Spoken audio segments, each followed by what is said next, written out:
이 거룩한 주일 우리에게 주시는 성경 말씀 구약 성경 신명기 8장 11절로 20절 말씀입니다. 구약 성경 274면에 신명기 8장 11절로 20절 말씀, 이제 제가 이 말씀을 봉독해 드릴 때에 우리 하나님의 음성이 친히 여러분에게 들리는 축복이 함께하길 바랍니다. 내가 오늘 네게 명하는 여호와의 명령과 법도와 규례를 지키지 아니하고 내 하나님 여호와를 잊어버리지 않도록 삼갈지어다. 내가 먹어서 배부르고 아름다운 집을 짓고 거주하게 되면 내 소와 양이 번성하며 내 은금이 중식되며 내 소유가 다 풍부하게 될 때에 내 마음이 교만하여 내 하나님 여호와를 잊어버릴까 염려하노라.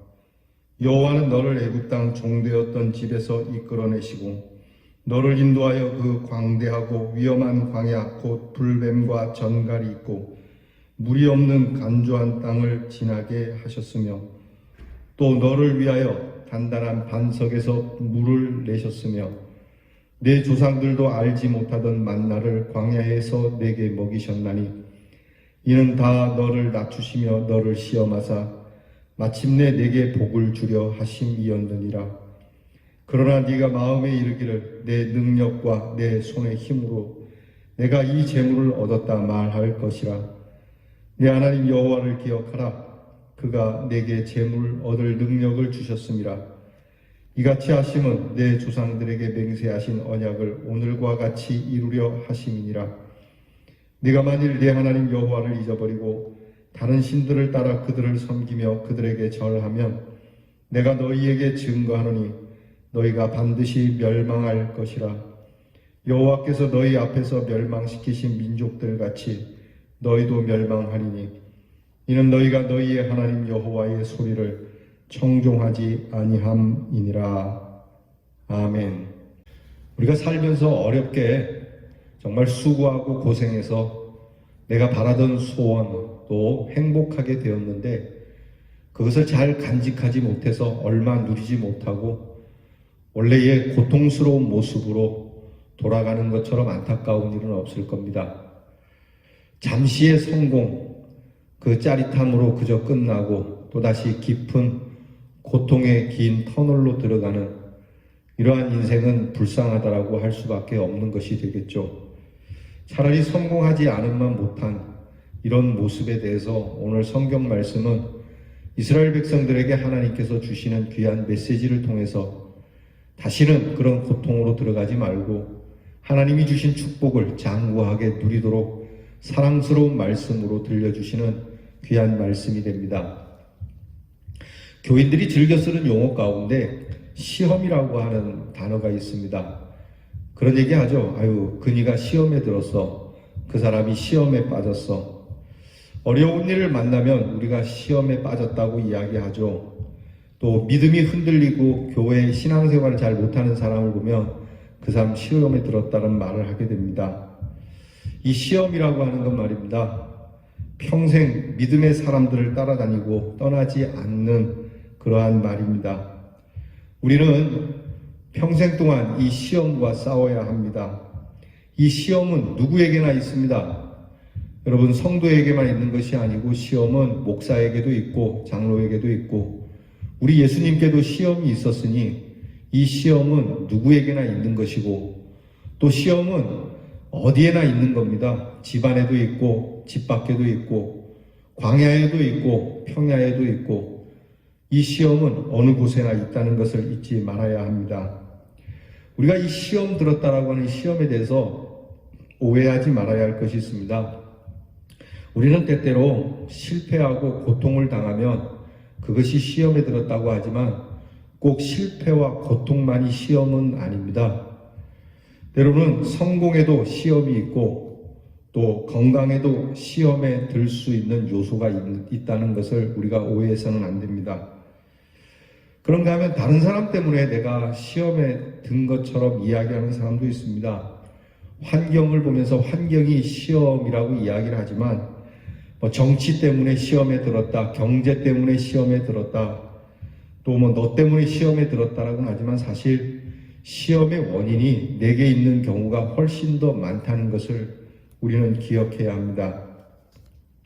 오늘 우리가 읽은 이 신명기 말씀은 이제 이스라엘 백성이 40년 동안 광야에서 참 많은 고생을 하고 하나님께서 주시는 그 은혜로 가나안을 목전에 둔 감격스러운 상황 속에서 하나님께서 주시는 말씀입니다.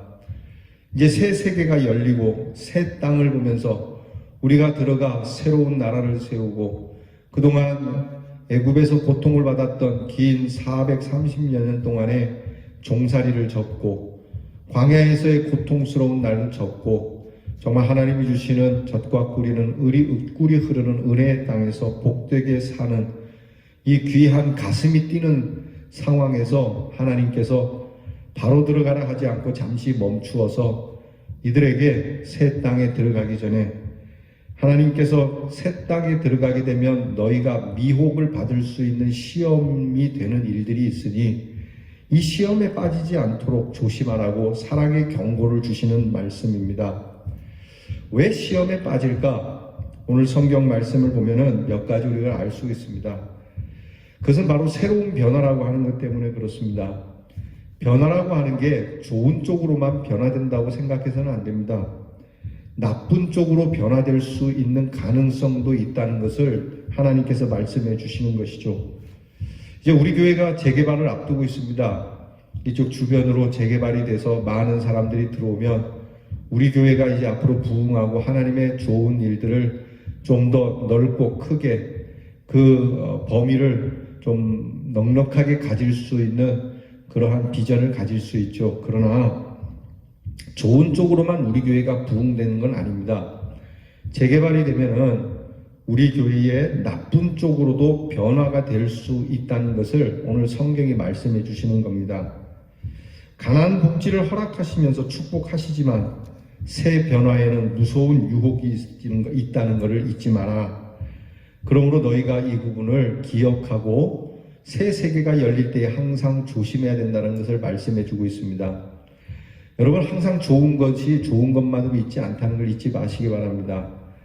여러분의 성공이 성공만을 위하여 있는 것이 아니고 그 성공 안에는 여러분이 조심하지 않으면 그 성공이 오히려 더 큰 실패를 경험하게 되는 일이 있다는 것을 깨우쳐 주시는 거죠. 또 하나는 이렇게 새 세계가 열리면 그리고 들어가서 살게 되면 풍족한 삶 때문에 만족을 가져오게 되는데 이 만족감에 빠져서 안주하게 되면 그 안주에 도취되어서 시험에 빠질 수 있다는 겁니다. 나약해질 수가 있다는 것이죠. 어려울 때는 이리저리 움직이고 바쁘게 살기도 하고 몸이 약할 때는 이렇게 저렇게 움직여서 건강을 회복하기도 하지만 건강을 얻고 나면은 이제 건강하니까 또 일이 잘 되니까 흔히 말하는 대로 넋줄을 놓고 있다가 몸도 마음도 망가지게 될 수 있다라고 하는 것이죠. 만족함이라는 게 좋은 것 같지만 무서운 시험의 도구가 되기도 합니다. 만족은 현실 안주를 데리고 오죠. 그리고 이전에 우리에게 주셨던 귀한 사명의 일들을 망각할 수가 있습니다. 본분을 잊어버릴 수 있는 것이죠. 유학을 가서 공부하는 한 청년이 있었습니다. 공부를 참 열심히 하고 잘했어요. 꿈을 품고 그 가정이 형편이 넉넉한 게 아니니까 부모님이 그 아들 유학을 보내는데 정말 굉장히 많이 힘들었습니다. 빚도 많이 지고 그렇게 해서 공부를 하라고 보내놨는데 이 친구가 공부를 잘하다가 거기에서 사랑하는 사람을 만났어요. 그리고 사랑하는 사람을 만나서 공부를 더 열심히 했으면 모르는데 이 자매하고 이 사랑에 깊이 빠져서 공부를 그만 놓쳐버리고 말았습니다. 그리고는 이제 그 자매하고 결혼하는데 결혼 주례를 부탁한 목사님에게 그렇게 얘기했답니다. 공부도 중요하지만 사랑이 더 중요하지 않겠느냐고 그렇게 얘기하길래 이 주례하시는 목사님이 주례를 하시면서 따끔하게 혼을 냈다 그러더라고요. 시작을 했으면 끝을 내야지. 사랑이 나쁜 건 아니지만 여기에 안주해서 네가 원래 해야 했던 그 공부의 일을 망각하고 이것을 중간에 멈춰버리면은 이것처럼 어리석은 일이 어디 있겠느냐고 말이죠. 모르겠습니다. 그 뒤로 이 청년이 다시 공부를 했는지 안 했는지 모르지만 여러분, 우리가 만족함이라는 게 우리의 사명을 잊게 할 수 있다는 것을 여러분 잊어서는 안 됩니다. 형통함과 풍요라고 하는 게 사람을 멍청하게 만들 수 있다라고 하는 것이죠.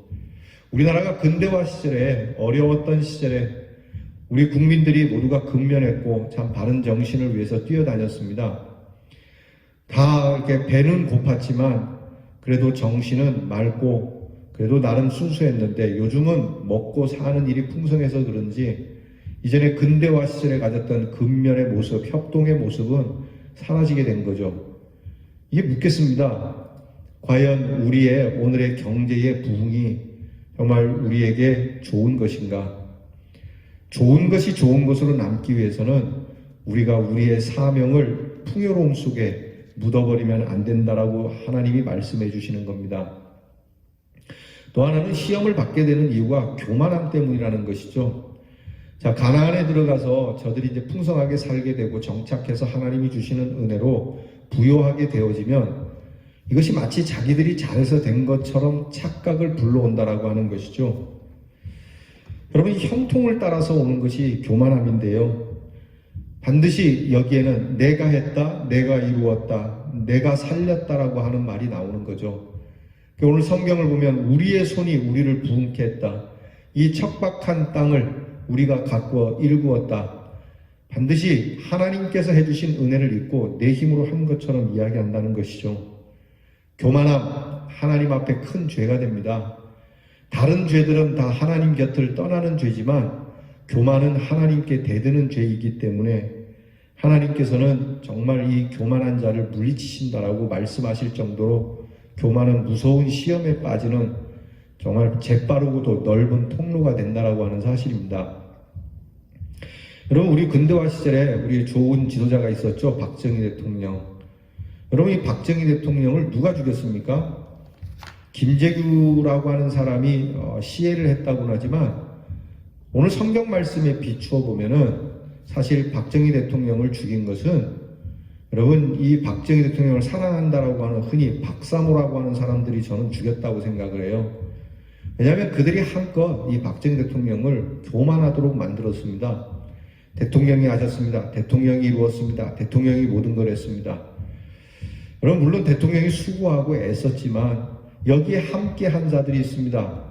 그 뜻과 함께하여 눈물과 피와 땀을 아끼지 않은 노동자들과 더불어서 무엇보다 위에 계신 하나님께서 대통령에게 힘을 주시고 은혜를 주셔서 한 일인데, 내가 이룬 것처럼, 내가 모든 것을 한 것처럼 결국 그를 교만하게 만들었고 그 교만함이 그를 멸망케 한 것 아니겠습니까?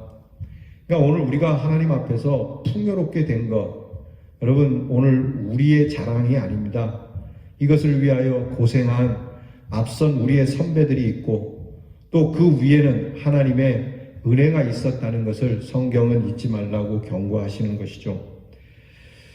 여러분, 이렇게 교만해서 망한 사람들이 많습니다. 성경에 보면은 애굽의 바로 왕이 그랬고, 아수르와 바벨론 제국의 사네립이라든지 느부갓네살 왕 같은 사람, 예수님 시대의 헤롯 왕 같은 사람, 제사장이나 바리새인 같았던 사람, 그런 사람들이 다 교만함으로 망한 것 아니겠습니까?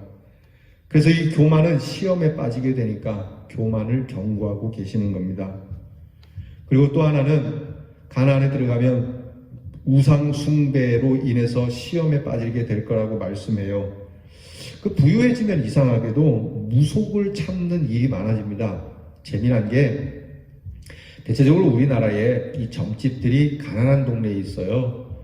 물론 요즘은 뭐 부유한 동네 있는지 모릅니다만 대체적으로 좀 산동네 같은데 조금 경제적으로 낙후가 된 곳에 이 점집들이 있는데, 가난한 동네에 있는 이 점집을 누가 찾아옵니까? 부잣집 마나님들, 부잣집이 찾아온다라고 하는 겁니다. 풍성하고 풍요합니다. 하나님이 주신 은혜 잘 간직하면 되는데 이상하게 이 우상 숭배로 인하여서 그것을 간직하려고 하는 어리석음을 갖는다는 것이죠. 이스라엘 백성들이 그랬다는 겁니다. 이스라엘 백성들이 들어가서 하나님이 주신 땅에서 은혜롭게 살다가 그들의 마음에 이렇게 변질이 되어지게 되면 우상 숭배로 인하여 시험에 빠질 수 있다고 말씀해 주시는 것이죠. 자, 이렇게 시험에 드는 이유에 대해서 말씀을 해주시면서 하나님은 친절하게 이 시험에서 이길 수 있도록 처방을 주십니다. 경고와 함께 이 시험을 이기려면 어떻게 해야 되느냐? 첫째는요, 하나님이 함께 하신다는 이 하나님의 의로운 역사에 대해서 잊지 말라고 하는 겁니다. 하나님이 함께 해주신 의의 역사가 무엇입니까? 그것은 첫째로 애굽 땅에서 인도해 내주신 하나님은 해방자였다는 것입니다. 하나님께서 독립을 시켜주시고 그 노예된 신분에서 이끌어 자유인이 되게 해주신 분이 하나님이라고 하는 사실을 너희가 잊으면 안 된다. 두 번째는 이 40년 동안 광야에서 내비게이션도 없이 이리저리 헤매지 않고 하나님께서 한 걸음 한 걸음 이스라엘 백성들을 양육시켜 가시며 온전하게 설 수 있도록 길을 인도하셨다는 것을 잊지 말아야 한다. 그리고 세 번째는 그 광야에서 너희들이 마실 것이 없을 때 반석을 깨뜨려 단단한 것을 깨뜨려 하나님께서 마실 수 있게 해 주셨고, 그리고 마지막으로 너희의 양식을 위하여 매일같이 만나를 내려 주셨다라고 하는 겁니다. 여러분, 이렇게 하나님의 역사의 특징은 모두가 다 기적이었습니다. 애굽에서 나온 것도 기적이고 광야에서 살아남은 것도 기적이고 광야에서 먹고 마신 것이 다 기적이죠. 불가능한 것들이었죠. 이렇게 하나님께서 기적으로 해 주신 일을 잊지 말라고 하는 겁니다. 여러분, 오늘 우리가 이렇게 살게 된 건 다 하나님의 은혜입니다. 어떤 장로님이 미국에 가서 강연을 하는 중에 청년들에게 강연하다가 이렇게 말씀했답니다. 모든 것을 하나님이 만드셨습니다. 하나님께서 다 이루시고 하나님께서 다 이렇게 우리에게 허락하신 겁니다. 자동차도 하나님이 주신 겁니다. 이렇게 얘기를 했더니 강연이 끝나고 나서 한 청년이 장로님, 그 자동차는 우리 인간이 만들었는데요. 그렇게 얘기하더랍니다. 그래서 장로님이, 그래? 그러면 자동차에 기름을 넣어야 되는데 기름은 우리가 만들었다고 하자. 기름은 결국 공기와 만나야 에너지가 되는데 이 공기는 누가 만들었느냐? 그 청년이 아무 대답을 못 하더랍니다. 결국 우리가 만든 것도 있다지만 하나님이 만든 속에서 우리가 만들어가는 것이고 하나님이 주시지 않으면 아무것도 할 수 없는 것이죠.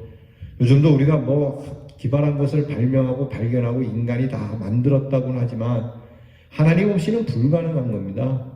하나님께서 허락하시지 않으면 안 되는 것이, 결국에는 하나님께서 모든 것을 이끄시고 만드셨다라고 하는 것을 인정하는 것이죠. 그래서 이 하나님의 역사가 기적인 것이고 불가능을 가능케 한 것임과 동시에 하나님을 신뢰해야만 했던 상황을 기억하라고 말씀하는 겁니다. 여러분, 아무것도 모르는 상황이었습니다. 이스라엘 백성들은 오직 하나님의 인도를 따라 갈 수밖에 없는 상황이죠. 오직 하나님만 믿고 가야 했던 그 모든 순간을 잊지 말아야 한다.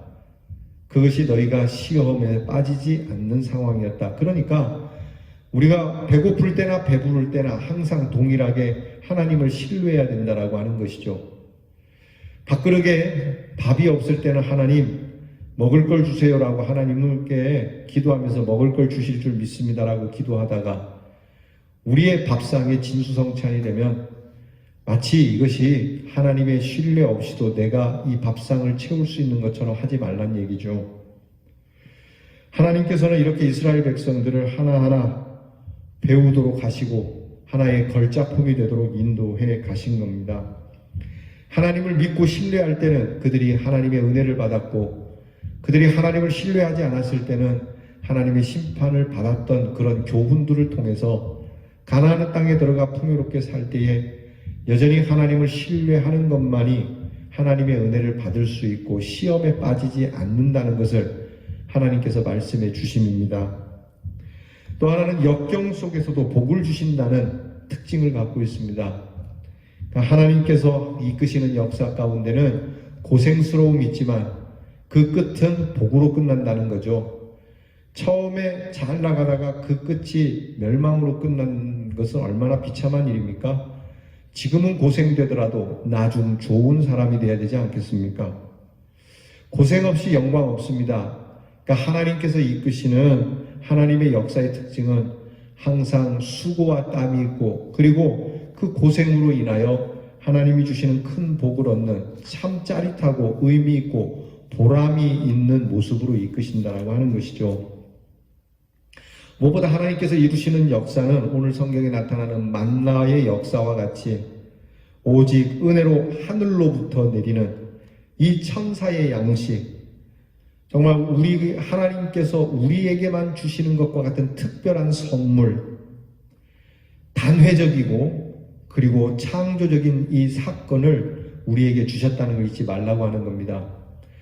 많은 민족이 있지만 이스라엘 백성을 택정하셨습니다. 얼마나 희귀하고 얼마나 특별한 은혜일까요? 저와 여러분을 예수 믿게 하셨습니다. 많은 사람들 중에. 그리고 우리가 예수를 믿을 때 저와 여러분이 개별적으로 경험하는 하나님의 은혜가 있지 않습니까? 여러분, 이러한 일들이 누구에게나 있는 건 아닙니다. 그래서 하나님 앞에 이러한 일들에 대해서 내게 주신 은혜, 내게만 주신 은혜라고 하는 것을 잊지 말라고 기억하시는 겁니다. 기억하라고 하는 겁니다. 날마다 필요를 채우는 양식이었습니다. 날마다 일용하도록 주신 양식입니다. 이틀을 넘기는 양식도 아니요, 어제 있었던 것을 쌓아두는 양식도 아니었습니다. 매일매일 필요할 만큼 공급해 주시는, 참 일용할 양식을 공급해 주시는 하나님의 이 역사를 기억하라고 하신 것이죠. 그러니 어제의 일이나 내일의 일에 대해 염두하지 말고 한날 한날 하나님이 주시는 은혜가 있으니 그저 하루를 성실하게 살아야 할 것을 말씀해 주시는 것이죠. 오늘에 필요한 것을 오늘에 주시는 하나님, 그저 기도하고 기다림도 오늘 하나님께서 내게 필요한 것을 주시라고 믿고 나아가는 모습으로 이 시험과 유혹을 이기라고 말씀합니다. 이대로, 지금 이대로가 분에 넘치는 행복한 상황이라고 하는 것이죠. 옛날에 어떤 한 사람이 기도를 참 너무 열심히 하길래 하나님께서 그 사람에게 이렇게 말씀하셨대요. 네가 참 기도를 열심히 하는데 너의 정성이 기특해서 내가 너에게 소원을 좀 3가지 들어주려고 한다. 소원을 말해보아라. 내가 무엇이든 들어줄게. 그랬더니 이 친구가요, 하나님 앞에 가만히 생각하니까 부인이 좀 마음에 안 들어요. 그래서 새 부인을 맡고 싶으니까 하나님 앞에, 하나님 좀 죄송한데 지금 부인을 좀 데려가 주시고 새 부인을 주셨으면 좋겠습니다. 근데 하나님께서 그래? 하나님 약속하신 터라 이 부인이 이제 그만 병이 들어서 갑자기 세상을 뜨게 됩니다. 근데 이 부인을 장례 치르게 되는데 장례식을 치르는 동안에 찾아오는 사람들이 모두가 다 이 부인을 칭찬하는 겁니다. 이 귀하신 분, 이 아름다운 분, 이 참 수고 많이 하셨는데 이런 여인이 어디 있느냐, 이런 아내가 어디 있느냐. 저마다 다 정말 이 자기 아내를 칭찬하고 안타까워하는 소리를 들으니까 이 남자의 마음이 흔들렸어요. 그래서 이거 내가 생각을 잘못했나 보다. 그래서 하나님 앞에 2번째 소원을 다시 아내를 살려주세요 라고 그렇게 기도했답니다. 하나님께서 그 소원도 들어주셔서 죽었던 아내가 다시 살아납니다. 그리고 나서 마지막 소원을 이제 알아야 되는데 생각하니까 도무지 무슨 소원을 알아야 될지 모르겠더라는 것이죠. 그래서 하나님 앞에 여쭈었답니다. 하나님, 제가 남은 소원은 무엇을 빌어야 할지 좀 가르쳐 주세요. 그랬더니 하나님께서 그렇게 말씀하셨대요. 지금 받는 이대로가 충분하다라고 하는 그 은혜의 마음을 구하라고 말씀하시더랍니다. 그때 주신 은혜, 지금 주신 은혜, 그리고 앞으로 주실 은혜, 모든 것이 다 동일하게 감사되어지고 그때 함께 하셨던 하나님 오늘도 함께 하고 계시고 내일도 함께 하시기에 이 하나님의 은혜를 떠나지 않는 모습으로 살 때에 시험과 유혹으로부터 이길 수 있다라고 하는 것입니다. 찬송 중에 이런 찬송이 있습니다. 예수가 함께 계시니 시험이 오나 겁없네. 우리는 늘 시험에 빠지기 쉽고 유혹에 빠질 수 있지만 주님이 함께 하시면 여러분 이 시험도 두렵지 않고 유혹도 두렵지 않은 겁니다. 베드로같이 예수님의 십자가를 앞두고 예수님을 배반하는 큰 시험에 빠졌던 예수님의 제자도 주님이 다시 찾아가셔서 시험의 자리에서 일으켜 주시듯 우리도 하나님께서 그렇게 해 주실 것이니 이 시험 앞에서 우리는 그런 주님을 기억하며 살자는 겁니다. 주님이 오실 것이다.